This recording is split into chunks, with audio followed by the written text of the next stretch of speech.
বারবার ভালোবাসি ভালোবাসি বলতে হবে না। ভালোবাসি ভালোবাসি বললেই ভালোবাসা হয়ে যায় না। তুমি আমার প্রতি কতটা যত্নশীল, কতটা আমাকে নিজের মতো করে পেতে চাও, কতটা আমার কাছাকাছি থাকতে চাও, কতটা মন থেকে ভালোবাসো গভীরভাবে, তা আমাকে বারবার মুখে না বললেও চলবে। আসলে ভালোবাসা অন্তর থেকে আসতে চায়। সারাদিনের তীব্র ক্লান্তির পরে তোমার সাথে 2 মিনিট বা 5 মিনিটের কথায় যেখানে সারাদিনের ক্লান্তি দূর হবে, সেখানেও আন্তরিক ভালোবাসার প্রকাশ পাওয়া যায়।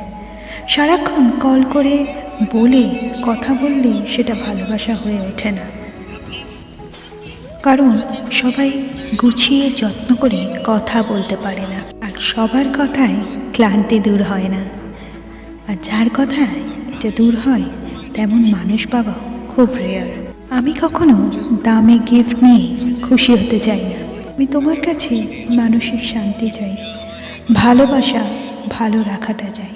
কারণ এখন লোকে ভালোবাসার আড়ালে শুধু শারীরিক চাহিদা মেটাতে চায়, আর আমি চাইছি এমন কাউকে যে মানসিক শান্তি দিতে পারবে।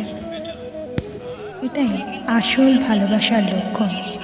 কারণ আমি তোমার কাছে ঋণী হতে চাই ভালোবাসা, ভালো রাখা, মানসিক চাহিদা আর আদর আপ্যায়নের মধ্যে। মাধুরী ছিলাম তোমাদের সঙ্গে। আবার দেখা হচ্ছে অন্য কোনো দিন, অন্য কোনো ভিডিওতে। টিল দেন সবাই ভালো থেকো, ভালোবাসার মানুষগুলোকে ভালো রেখো। Till then like, subscribe and share করতে ভুলো না কিন্তু। টাটা, মিষ্টি মাধুরী, অনলি হিয়ার।